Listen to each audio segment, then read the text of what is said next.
तो यहाँ पे तो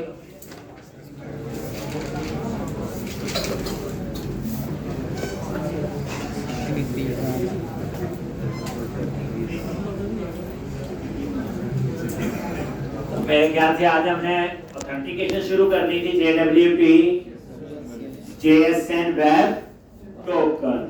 आपको ये पता चल गया एपीआई बनाते कैसे हैं और एपीआई को कंज्यूम कैसे करते हैं। ये देखो ये सारा डेटा किसके थ्रू आ रहा है? एपीआई से। ठीक, तो इसमें क्या काम करना, पहले तो मैं ही असाइनमेंट दे देता हूं। सबसे पहले इस पे डाटा टेबल अप्लाई कर, ताकि बंदा आए वो सर्च करे, क्योंकि अभी तो चलो 3 नेशनल पार्क है, मान लो 300 है, तो आप क्या करो इस पूरे पे अप्लाई कर दो डाटा टेबल। नंबर 1। नंबर 2, एक असाइनमेंट दे रहा हूं, पहली है। दूसरी है यहां पे लगाओ बुक अपॉइंटमेंट, बुक अपॉइंटमेंट। और ये असाइनमेंट मेरे को मंडे दिखानी, इतना टाइम आपको दे रहा हूं। बुक अपॉइंटमेंट, आप यहाँ पे एक बटन लगाओ। जैसे मान लो आपने इस पार्क को घूमने जाना, यही होगा। अब समझो पूरी चीज कि क्या असाइनमेंट मिल रही है। जैसे अब आपने इस पार्क को घूमने जाना है, तो क्या करोगे? बुक अपॉइंटमेंट, ठीक। और जैसे आप उस पे क्लिक किया, ठीक, तो वहां पे एक पेज ओपन होगा। कौन बुकिंग कर रहा है, किस डेट की बुकिंग है, वो सारी कहानी उसके अंदर आए। लेकिन पंगा ये है, ठीक, चलो पहले आप बुक अपॉइंटमेंट पे क्लिक किया जी, तो उसके लिए आपको एक टेबल बनाना पड़ेगा। क्या क्या कॉलम होंगे लिख लो। बुकिंग का टेबल क्या होगा? आईडी होगा एक, किसके नाम की बुकिंग है ये होगा, नेम होगा, किस डेट की बुकिंग चाहते हो, डेट होगा। उसके बाद नंबर ऑफ पर्सन,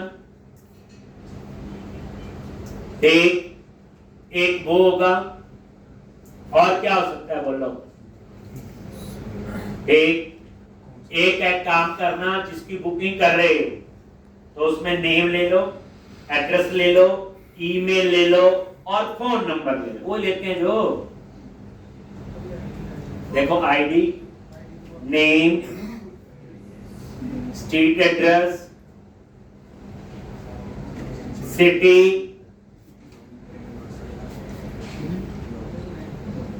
स्टेट,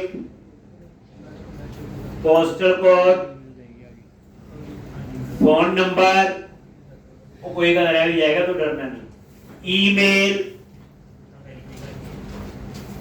ये पता क्या है? जो बुकिंग कर रहा है उसकी डिटेल, उसका आप ID, name, street address, city, state, postal code, phone number, email और फोन नंबर ढूंढ ले। फिर डेट ऑफ बुकिंग, किस डेट की बुकिंग है, और नंबर ऑफ पर्सन और बुकिंग स्टेटस, कंफर्म है या कैंसिल है, बस वही होगी। 3 रख लो, बुकिंग स्टेटस, क्या क्या हो सकता है, कंफर्म, कैंसिल और रिफंड भी हो सकता है। ठीक नहीं जाना तो रिफंड हो जाएगा। बस कितने कॉलम हुए? 11।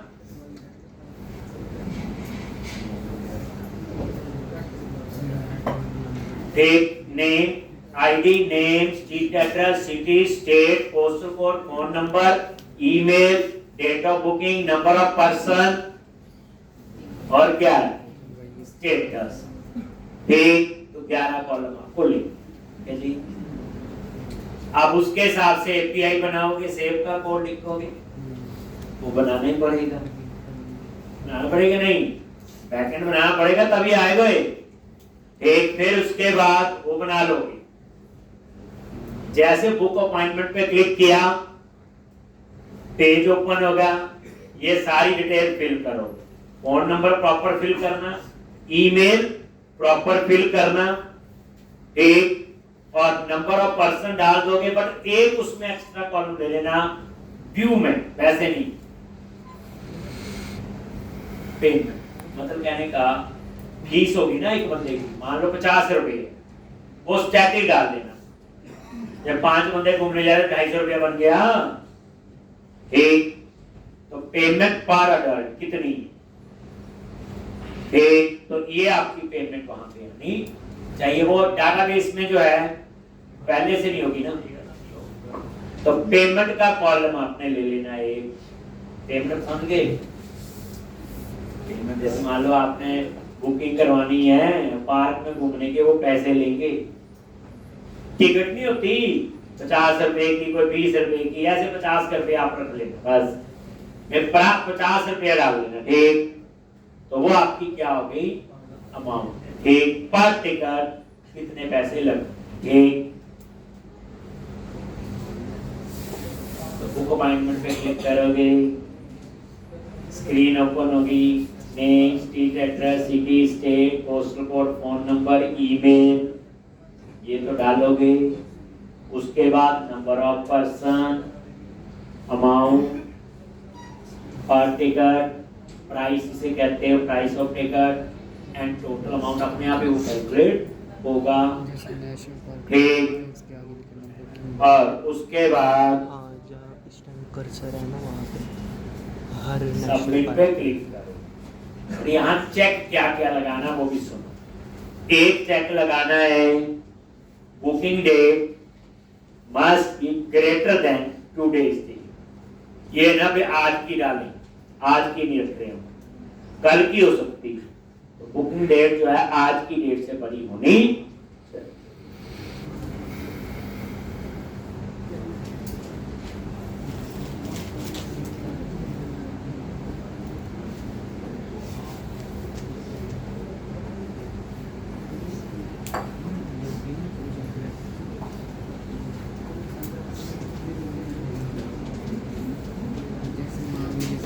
बुकिंग डेट जो है आज की डेट से ग्रेटर होनी चाहिए।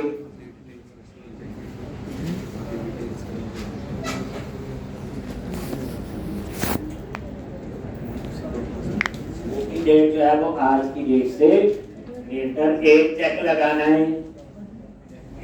और एक चेक लगाना है पर डे मैक्सिमम 20 बुकिंग हो सकती है। हम छोटा सा रख रहे या 100 रख लो, चलो, यानी 100 से ज्यादा बुकिंग नहीं हो सकती एक की। जब हमारा राशि बढ़ जाए तो 100 बुकिंग, और एक बुकिंग मैक्सिमम 5 लोगों की हो सकती है। अब 100 बुकिंग और एक बंदा 100 बंदों की करवा लेगा, ठीक। अब देखो आप चीज सोचो, जो मैं दे रहा हूं काम ये प्रैक्टिकल है, ये मैंने नहीं बनाया, ठीक। जैसे आपको एक पार्क घूमने जाना है, किसने बोला इसके लिए सॉफ्टवेयर बनाओ, तो उसकी पेमेंट वगैरह आएगी, तो आप बोलोगे ये चीजें चाहिए, चेक लगा दिया, booking date greater than current date होनी चाहिए, पर डे में टोटल बुकिंग 100 से ऊपर नहीं हो सकती, और पर बुकिंग 5 बंदों से ज्यादा की नहीं होगी। अगर आप 6 लिखोगे नहीं, फिर 2 बुकिंग कर, मान लो 10 बंदों ने जाना है करते तो 2 बुकिंग कर लो 5-5 लोगों की, एक, बट 5 से ज्यादा की नहीं होनी, कम तो वो हो सकता। और साथ में ये चेक होगा कि जैसे 100 लोगों से ऊपर की हो तो कैलेंडर में वो डेट ही डिसेबल्ड हो, यानी आप उस डेट को सेलेक्ट ही ना कर सकते। ये सारे क्या लगाने, चेक्स लगाने, ठीक। और जैसे आप कंफर्म क्लिक करते हो, सेव पे, सबमिट पे, सारी इंफॉर्मेशन डाटाबेस में सेव होगी, उसी समय पेमेंट भी होगी, स्ट्राइप यूज करोगे, उसी समय ईमेल भी जाएगी बुकिंग कंफर्मेशन की, जैसे स्ट्राइक कर गया पैसे आ गए, और उसी समय फोन पे मैसेज भी आना चाहिए कि कंफर्म हो गई और फोन भी आ जाना चाहिए कि आपकी बुकिंग कंफर्म। अब जैसे आपने पेज सबमिट पे क्लिक किया तो स्ट्राइक वाला आएगा सारा, स्ट्राइक में जैसे कंफर्म हो जाएगी बुकिंग उसी समय साथ में ईमेल भी हो जाए और फोन पे मैसेज। ऑर्डर में करते थे, ऑर्डर कंफर्म हो गया इसका मतलब बस। ठीक, और स्टेटस क्या हो जाएगा कंफर्म। बाय डिफॉल्ट पेंडिंग कर देना जैसे हमने प्रोजेक्ट में किया था, वो आप सोचना ना थोड़ा बहुत। तो एक ये आपने काम करना, तो इसमें क्या क्या यूज हो गया, ईमेल भी यूज हो गया, फोन पे मैसेज का भी यूज हो जाएगा, फोन कॉल का भी यूज हो जाएगा, और बैकएंड में एपीआई बनानी है, फ्रंट एंड बनेगा, और छोटे मोटे जो चेक्स बताए हैं कि करंट डेट या उससे पुरानी डेट की बुकिंग तो वैसे भी नहीं हो सकती, आगे की होगी। दूसरी बात, पर डे जो है जिस दिन की बुकिंग कर रहे हो उस दिन की, जैसे मान लो आपने बोला जी 25 दिसंबर को घूमने जाना है, तो वहां पे हम मैक्सिमम 100 बुकिंग हो सकती है। टोटल काउंट या बुकिंग भी रख लो, कोई फर्क नहीं है। मैक्सिमम कितनी बुकिंग हो सकती है 100 एक, और पर बुकिंग 5 से ज्यादा लोग नहीं होंगे। तो मतलब ये है 500 बंदे से ज्यादा नहीं हो सकता, यही हुआ ना इसका मतलब। 500 से कोई 5 होगी तो 4 करेगा कभी तो। ये सारी प्रोसेस होनी चाहिए। फिर इसके बाद मान लो 25 दिसंबर को ऐसा हुआ कि उस दिन गवर्नमेंट का कोई फंक्शन आ गया, वहां पे हो सकता है गवर्नमेंट का, तो उस दिन पार्क क्लोज रहेगा। तो क्या होना चाहिए, चलो आप बताओ, कोई बना डेट पे तो होता है ना कई बार। मान लो वो पार्क गवर्नमेंट ऑर्गेनाइज कर रही, गवर्नमेंट ने कोई फंक्शन रख दिया उस दिन, तो जिन्होंने उस दिन बुकिंग की थी वो सारी बुकिंग क्या हो जानी चाहिए, एक शिफ्ट पता नहीं उस दिन वो पसंद आए डेट न आए तो बंदे का अपना पर्सनल है। आप क्या करो, सारी बुकिंग उस दिन की कैंसल हो जाए, तो स्टेटस क्या हो जाए, कैंसल, और पैसे रिफंड हो जाए। असल में नकली नहीं, जैसे स्ट्राइक के थ्रू करना है, ठीक, स्टेटस कैंसल और पैसे जो हैं वो वापस हो जाने, बस इतना ही। उसके लिए क्या करना है, जैसे ये है ना, यहाँ पे बुकिंग डिटेल लगा लेना, क्लिक करना, एक पेज ओपन होगा, ठीक, और वहां पे ठीक क्या करोगे, सोचो ना। मान लो बुकिंग, बाकी समझ आ गया, बुकिंग हो जाएगी, ठीक है, ये एक केस हो गया। कैंसिल के लिए क्या होगा, यहाँ पे कैंसिल बुकिंग पे क्लिक करो, बटन लगा के लिंक लगा देना कैंसिल बुकिंग, वहां जाओ, सिलेक्ट डेट सिलेक्ट की, ठीक, और उस डेट की जितनी बुकिंग है नीचे लिस्ट आ जानी चाहिए टेबल में। आप देखना टेबल में क्या क्या दिखाना है, किसके नाम की बुक थी, किस डेट की थी, कितने बंदों की थी, सारी कहानी आएगी। टेबल सा बना लेना ना, 5-10 कॉलम, जरूरी कॉलम क्या है, किस डेट की बुकिंग थी, किसके नाम की थी, कितने बंदों की थी, कितनी पेमेंट आई, यही आएगा।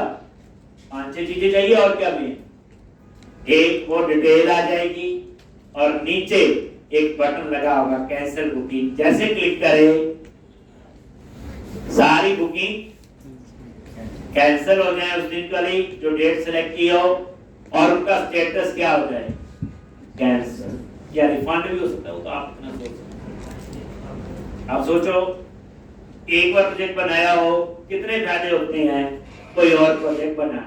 मेन मुद्दा ये,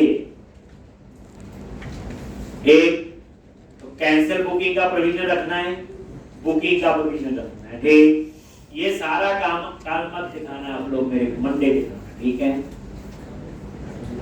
मंडे से पहले कोई कर भी लेगा तो भी मंडे देखेगा, क्या होता कर ही नहीं पहले, ठीक।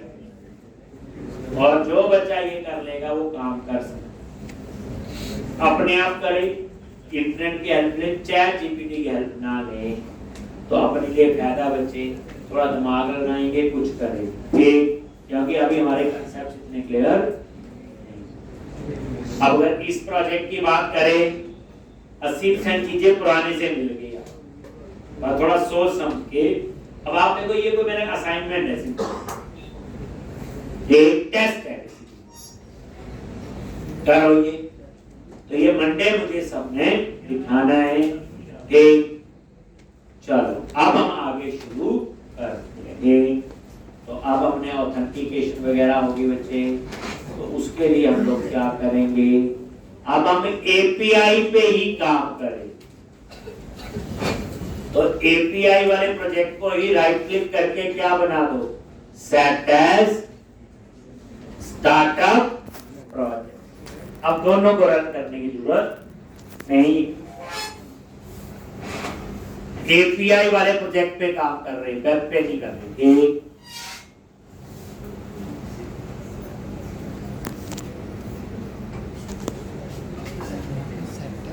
Set as startup project.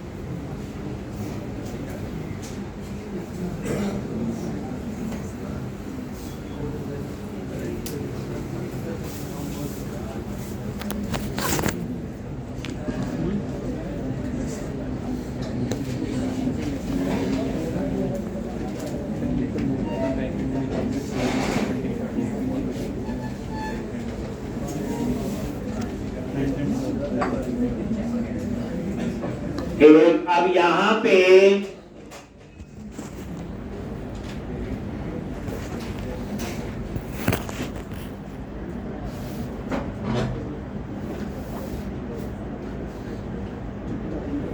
तो अब ये आप एपीआई वाले प्रोजेक्ट पे आ जाओ, तो अब हम सीखेंगे टोकन बेस्ड ऑथेंटिकेशन।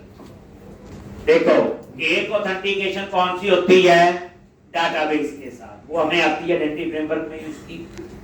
एक होती ओपन ऑथेंटिकेशन, ओओ, जो हमने लॉगिन विद फेसबुक गूगल, वो हमें आती है।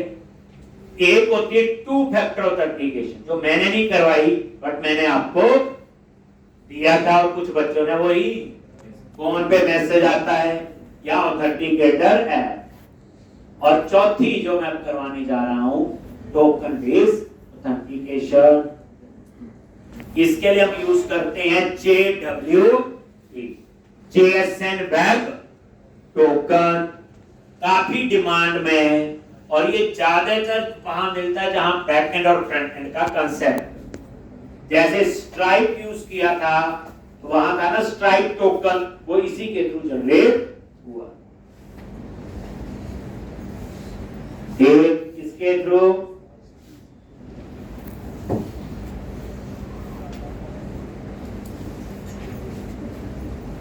तो अब आपने JWT यूज करना बच्चे, JSN वेब टोकन। पहले हम टोकन को समझते हैं, फिर प्रैक्टिकल करते हैं। तो जा रहे टोकन,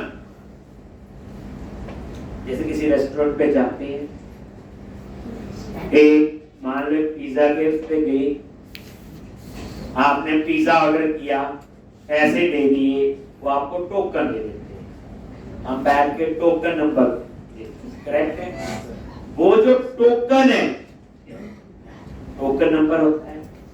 टोकन किसने जनरेट किया, जिनको आपने पैसे दिए, ठीक, बोलिए टोकन नंबर 101 मान लो, तो आपको टोकन मिल गया।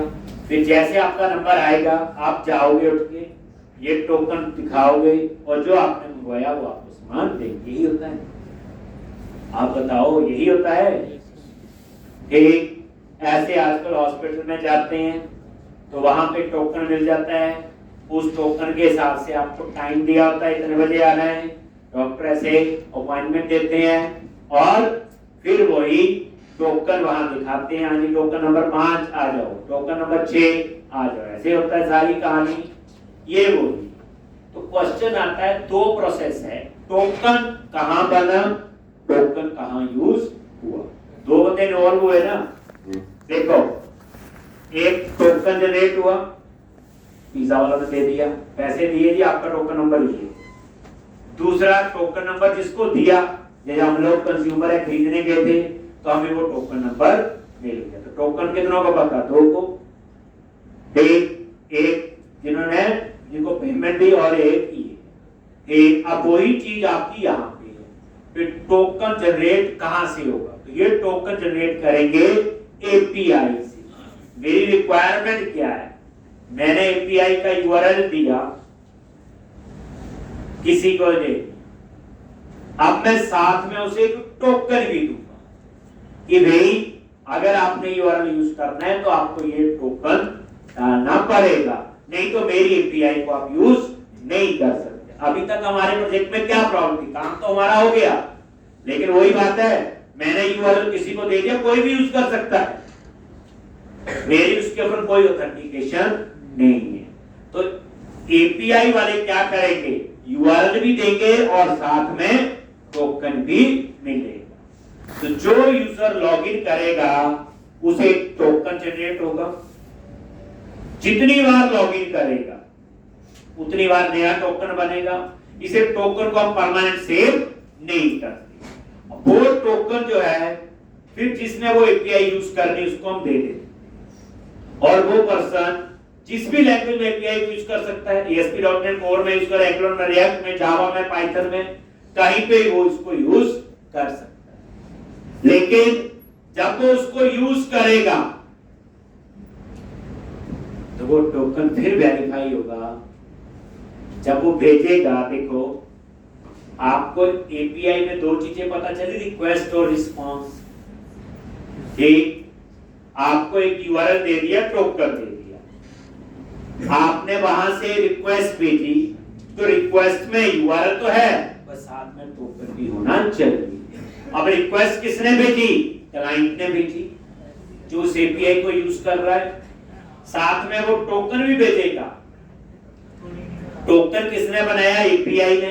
अब एपीआई क्या करेगी? उस टोकन को मैच करेगी, अगर ठीक है, हाँ जी वही बंदा है, तो फिर आप उसको डाटा देंगे। तो बड़ा मजेदार कंसेप्ट है ये टोकन बेस्ड ऑथेंटिकेशन। हर लैंग्वेज में ये यूज होता है। एक बार हम देखते हैं, दोबारा फिर एक्सप्लेन करेंगे। तो सबसे पहले ये टोकन कौन जनरेट करता है? एपीआई। ये याद रख लो पहला। यूज कौन करेगा? एपीआई को यूज करेगा। अब एपीआई को कोई जावा में यूज करेगा, पाइथन में, एंगुलर में, रिएक्ट में, किसी में भी यूज कर सकता है। तो अब आप लोग एपीआई वाले प्रोजेक्ट पे बच्चे काम कर रहे हैं, राइट क्लिक, ऐड, या लिखा हुआ मैनेज नगर पैकेजेस, ब्राउज,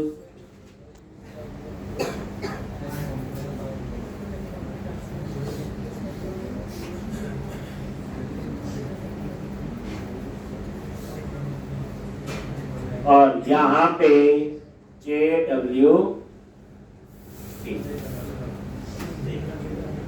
लिखा, और ये थर्ड ऑप्शन चूज करनी है बच्चे, Microsoft.ASP.NET Core.Authentication.jwt period। और उसके बाद वर्जन कौन सा यूज कर रहे हैं हम लोग? 6 का बोलो। 6.0.33 है ना? 35 लॉ। तो ये आपका पहले पैकेज का नाम है Microsoft.ASP.NET Core.Authentication.jwt, और यहाँ पे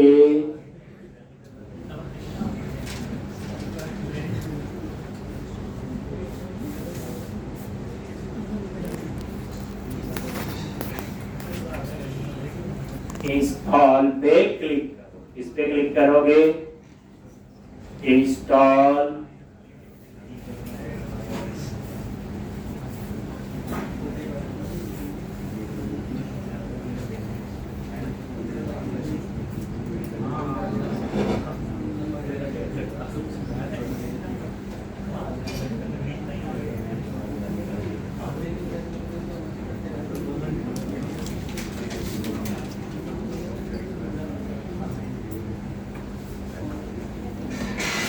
एक और देखना चाहते हो आप लोग, ये देखो मेन प्रोजेक्ट पे एपीआई नहीं है, सेकंड वाला पैकेज देख लो, ये वही पैकेज है जो हमने इंस्टॉल हो गया जी। तो फर्स्ट स्टेप तो आपका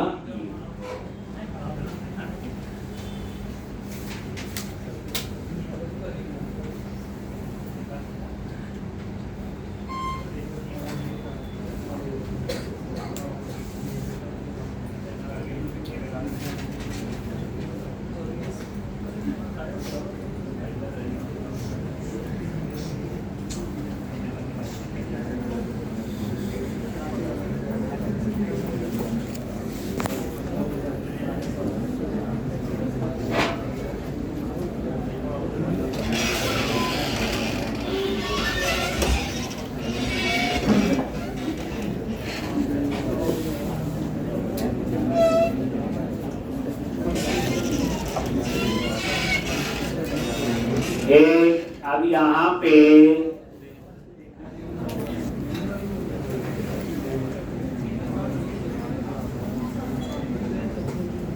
हो गया, यहाँ पे JWT।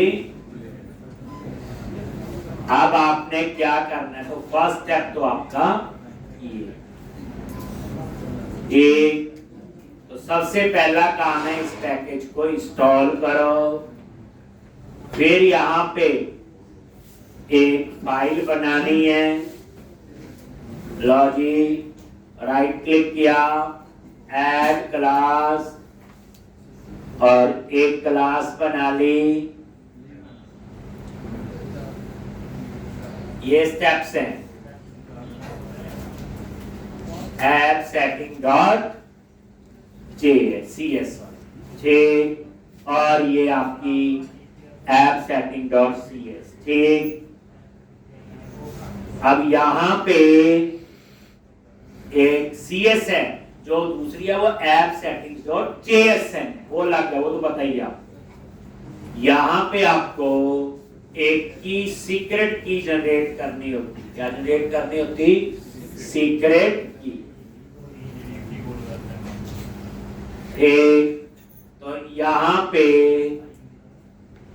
ये देखो, प्रॉम्प्ट टैब प्रेस किया, स्ट्रिंग टाइप की,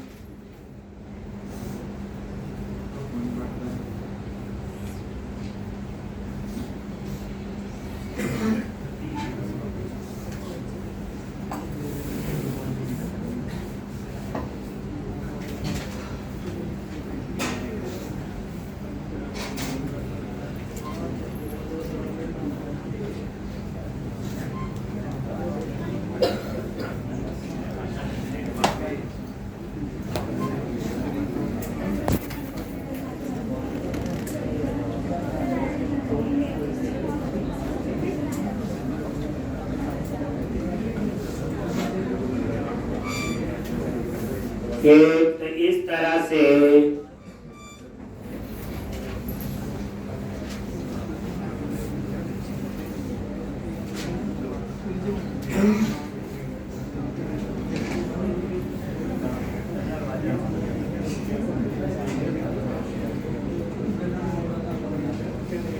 अब आप लोग next app setting dot JSN में जाओ।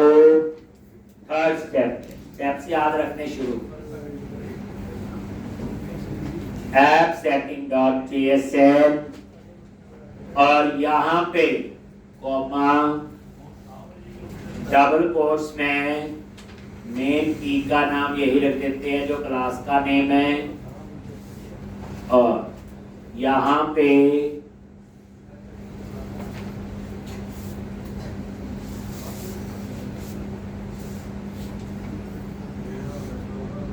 लॉज, ये प्रॉपर्टी का नेम, और यहाँ पे कुछ भी लिख दो,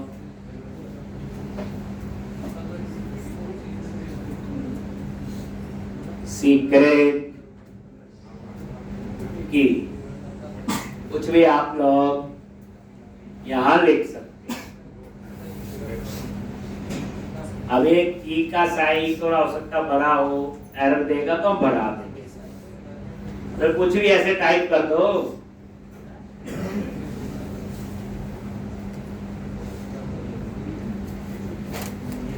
ये स्टेप आपने लिख, ये बच्चे कॉन्फ़िगरेशन है, जो स्टेप्स आपको फॉलो करने ही पड़े।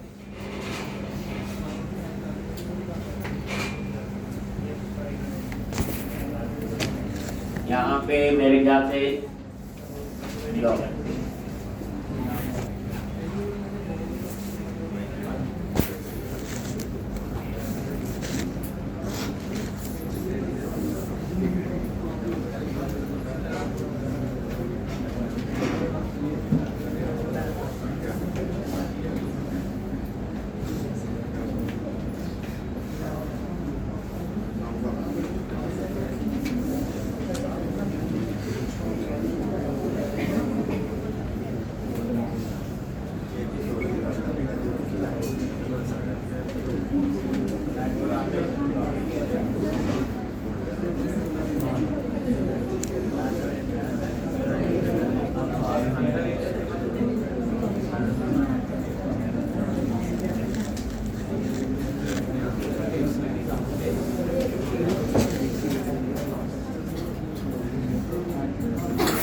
उसके बाद प्रोग्राम डॉट CS में आ जाओ।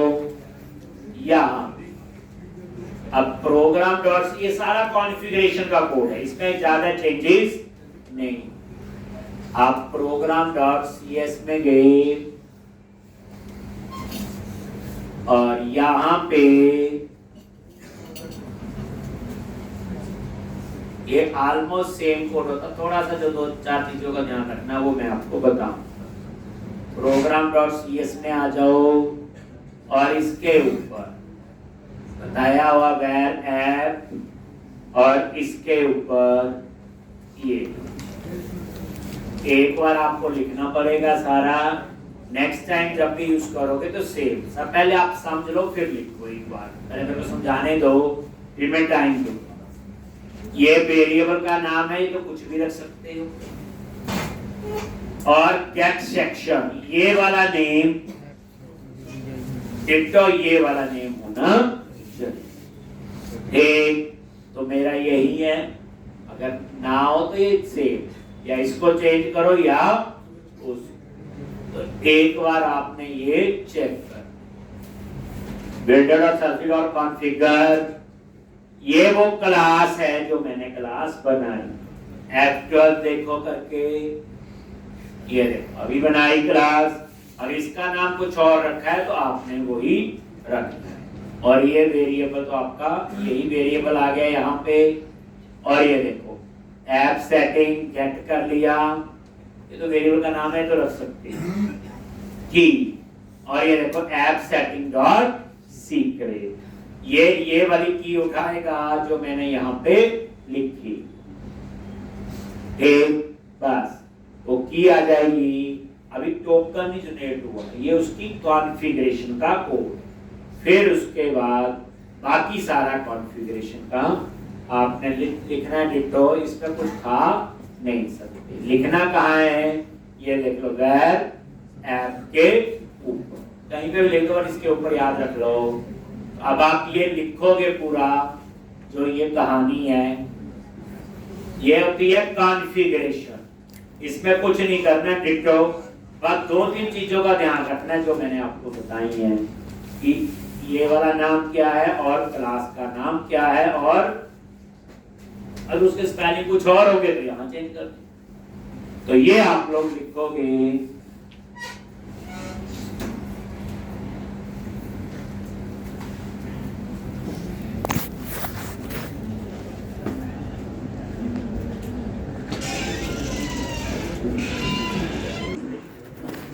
असल बात है टोकन होगा कहाँ पे, तो उसके लिए फिर हमें क्या करना पड़ेगा, एक बच्चे यूजर मॉडल बनाना पड़ेगा।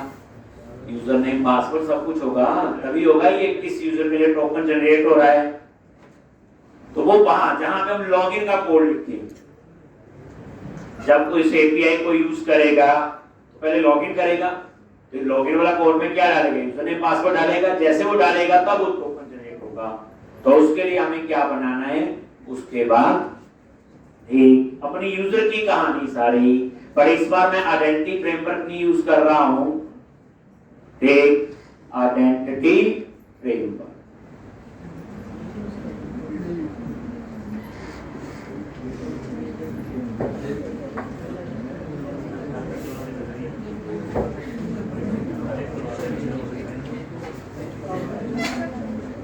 लिख ले आइए।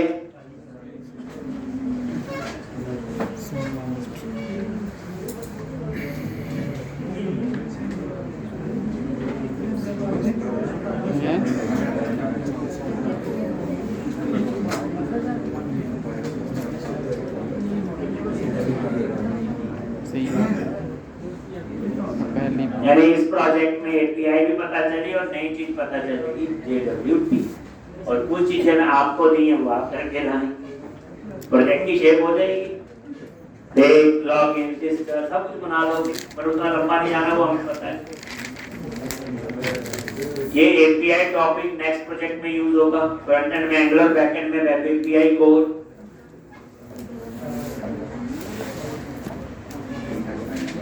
पर एक बार ये कोड लिखना पड़ेगा और मैं चलेगा स्टेप्स पूरे। इससे पहले app settings dot CS class बनी होनी चाहिए, उसमें सीक्रेट नाम की प्रॉपर्टी हो, वो सारा काम जब पहले बना होना चाहिए।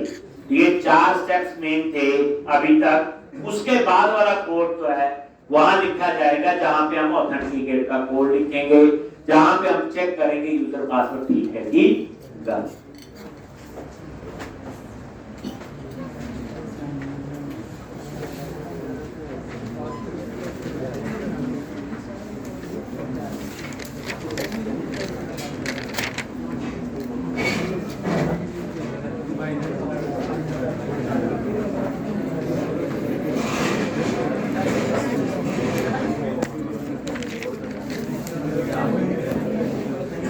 सबसे पहले सोचो क्या बनाएगा।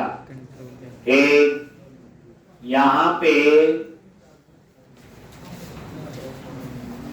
मॉडल में जाएंगे, एक नया मॉडल बनाएंगे, इसका नाम रखेंगे यूजर। ठीक, तो यहाँ पे यार सारा काम एपीआई में हो रहा है, तो यूजर पे मॉडल पे राइट क्लिक किया और तो यहाँ पे ऐड क्लास और क्लास का नाम होगा user launch, public class user, और इसमें यूजर नेम को ज्यादा मेंबर हम इसमें नहीं लेंगे। ठीक,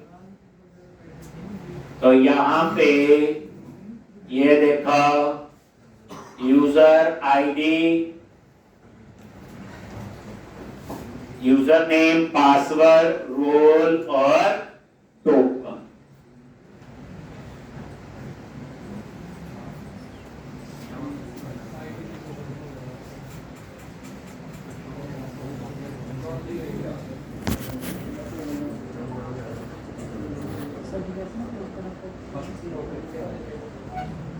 एक ID, user name, password, role.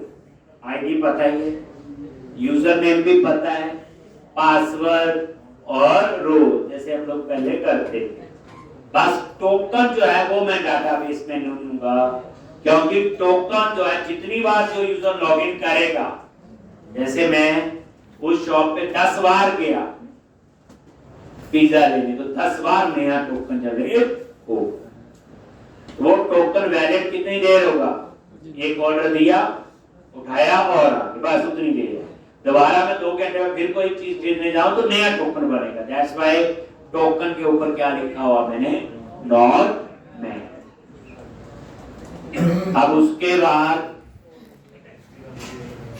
इसके रिपोजिटरी बनेगी, आई यूजर रिपोजिटरी और यूजर रिपोजिटरी, क्योंकि यहाँ नॉन जेनरिक है। यहाँ आई नेशनल पार्क की अलग बनाई है और आई ट्रेल की अलग बनाई है। ठीक, तो अब हम लोग क्या करेंगे, जैसे रिपोजिटरी पे गए, आई रिपोजिटरी, यहाँ 2 बनी है, आई नेशनल पार्क और आई ट्रेल। तो यहाँ पे ऐड किया क्लास, इंटरफेस और क्या नेम है, आई यूजर रिपोजिटरी।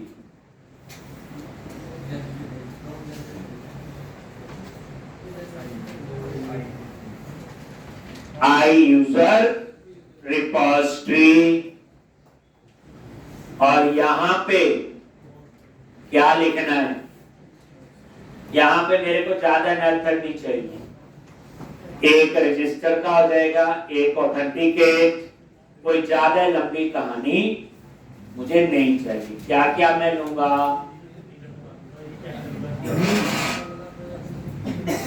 आई यूजर रिपोजिटरी, इसमें मैं 3 मेथड बनाऊं।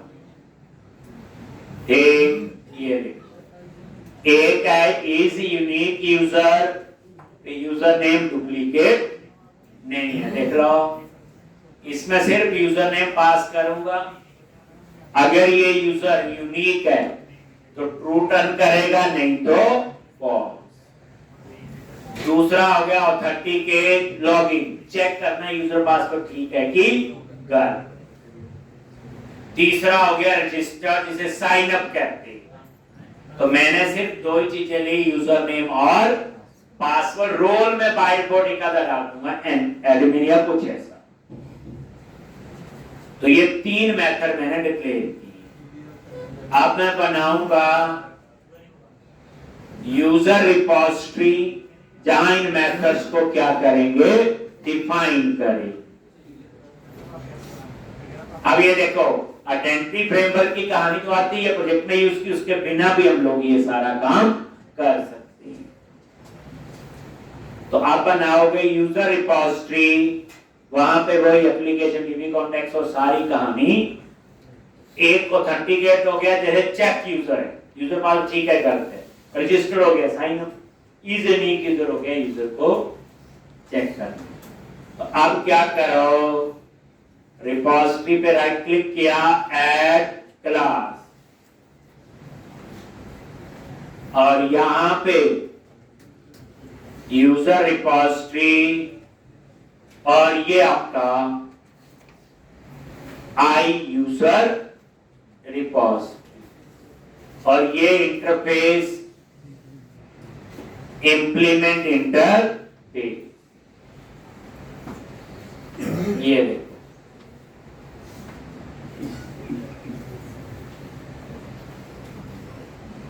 एक, और यहां पे private read only application dB context, और यहां पे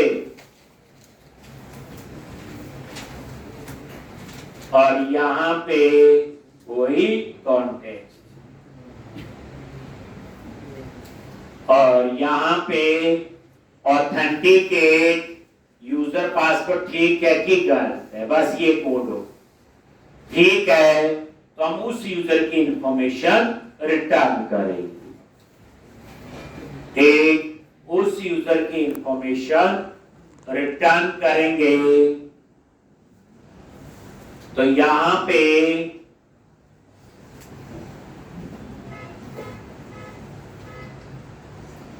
where user in db underscore context dot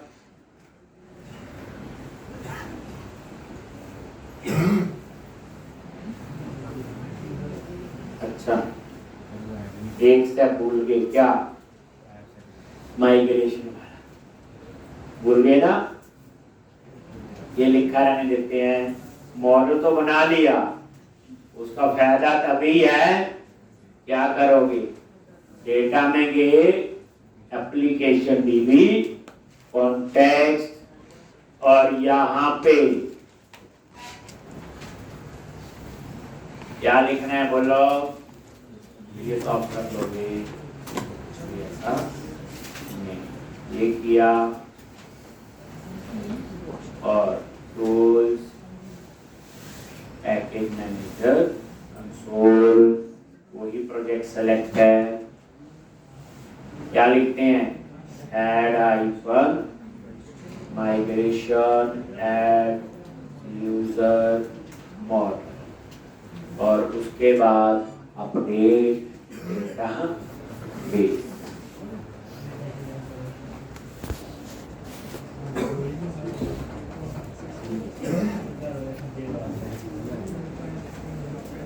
ये लो जी, और ये बन गया, ये तो खाली आ गया। क्यों आया?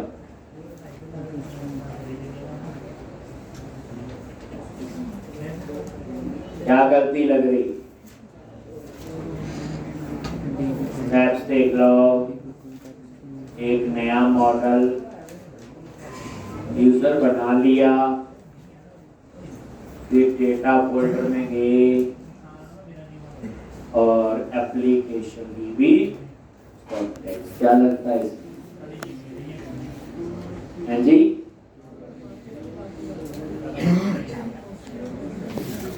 क्योंकि माइग्रेशन नहीं बनी ना। देखो बच्चे, ये देखो खाली आ गया,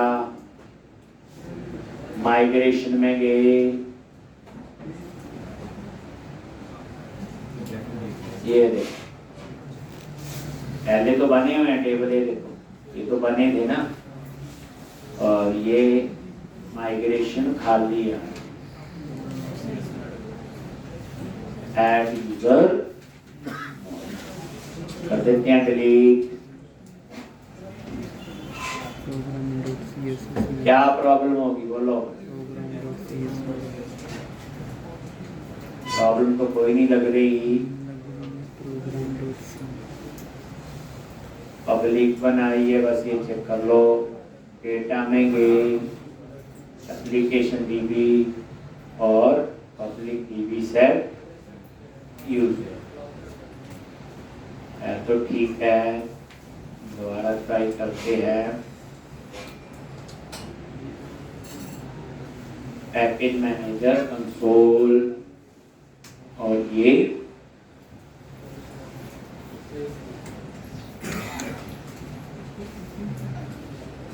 यदि बनी लो बन गई। ठीक, तो अब क्या करो?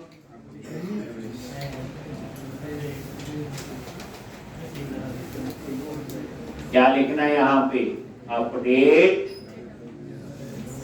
Icon data. तो हमारे डाटाबेस में एक और टेबल बन जाएगा, किस नाम से? हो गया जी डन। अब हम फिर बाकी आगे का कोड करेंगे। अब हमारा अगला कोड क्या था? रिपॉजिटरी और यूजर रिपॉजिटरी। हम लोग यहाँ पे कोड लिखना है, तो ये हम लोग कल लिखेंगे।